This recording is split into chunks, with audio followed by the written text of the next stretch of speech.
Hello students, आज हम निर्माणों के पावन युग में इस कविता के बारे में जानकारी हासिल करेंगे।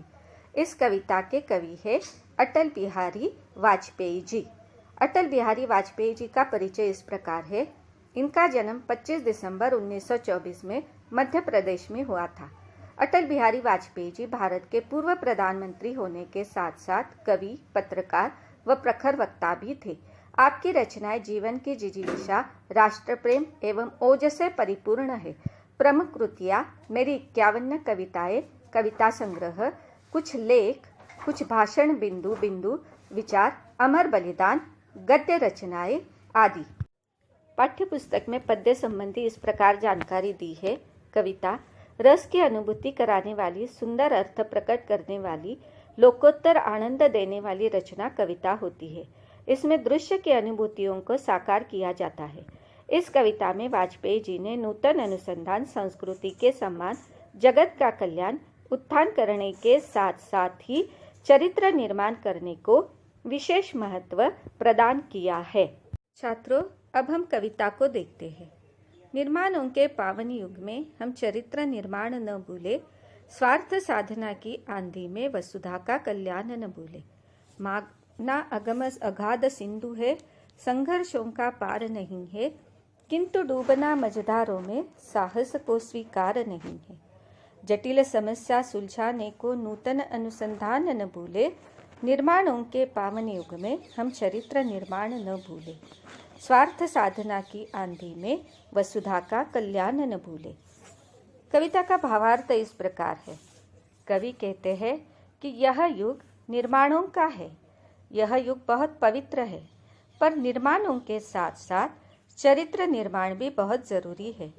हमें इस बात को ध्यान में रखना होगा। निर्माणों के सामने हमें चरित्र निर्माण की बात भूलनी नहीं चाहिए। हर ओर लोग अपना स्वार्थ सिद्ध करने में लगे हैं। कवि कहते हैं कि अपनी हित साधना की आंधी में हमें संसार के कल्याण की बात को भूलना नहीं चाहिए। आगे कवि कहते हैं कि यह सच है कि समुद्र अपार और अथाह है। इसी तरह संघर्षों का भी आर पार नहीं है, किंतु साहसी व्यक्ति को अपना संघर्ष बीच मझधार में छोड़ देना मंजूर नहीं है। पेचीदा समस्याओं को सुलझाने के लिए हमें नए नए अनुसंधानों का उपयोग करना चाहिए। यहाँ पर जो नए शब्द आए हैं उनके अर्थ देखो। निर्माण यानी बनाने की प्रक्रिया, पावन यानी पवित्र, वसुधा यानी पृथ्वी, कल्याण का अर्थ है भलाई, अगम यानी अपार, अताह। इस प्रकार आगे की कविता देखते हैं। शील विनय आदर्श श्रेष्ठता तार बिना झंकार नहीं है, शिक्षा क्या स्वर साथ सकेगी यदि नैतिक आधार नहीं है। कीर्ति कौमुदी की गरिमा में संस्कृति का सम्मान न भूले, निर्माणों के पावन युग में हम चरित्र निर्माण न भूले, स्वार्थ साधना की आंधी में वसुधा का कल्याण न भूले। कविता का भावार्थ इस प्रकार है। कवि कहते हैं कि लोगों में अच्छे आचरण अपनाने, विनम्र बनने, आदर्श कहलाते तथा दूसरों से अधिक श्रेष्ठ होने की भावना जागृत करना जरूरी है। तभी लोगों में चेतना आ सकती है। वे कहते हैं कि यदि किसी व्यक्ति में नैतिक आधार नहीं है तो उसकी शिक्षा किसी काम की नहीं है। चांदनी की शोभा की तड़क भड़क में हमें अपनी संस्कृति का सम्मान करना भूल नहीं जाना चाहिए। आगे कवि कहते हैं कि यह युग निर्माणों का है। यह युग बहुत पवित्र है, पर निर्माणों के साथ साथ चरित्र निर्माण भी बहुत जरूरी है। हमें इस बात को ध्यान में रखना होगा।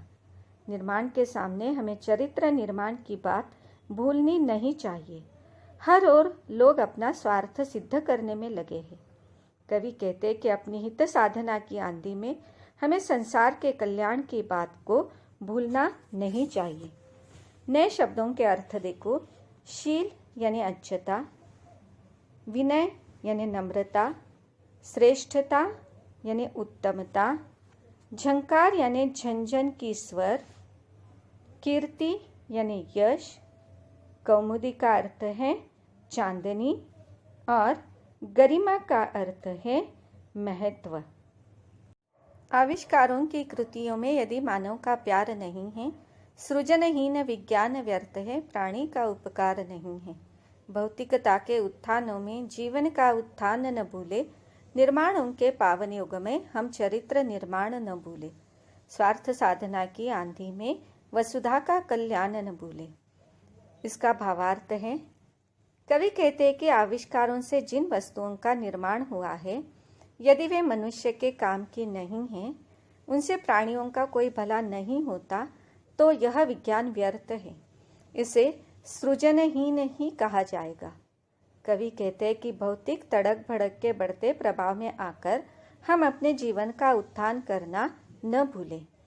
कवि कहते हैं कि यह युग निर्माणों का है, यह युग बहुत पवित्र है, पर निर्माणों के साथ साथ चरित्र निर्माण भी बहुत ज़रूरी है। हमें इस बात को ध्यान में रखना होगा। निर्माण के सामने हमने चरित्र निर्माण की बात भूलनी नहीं चाहिए। हर ओर लोग अपना स्वार्थ सिद्ध करने में लगे हैं। कवि कहते हैं कि अपनी हित साधना की आंधी में हमें संसार के कल्याण की बात को नहीं भूलना चाहिए। नए शब्दों के अर्थ देखो। सृजनहीन यानी सृजन नहीं होना, भौतिकता यानी सांसारिकता, उत्थान यानी उन्नति,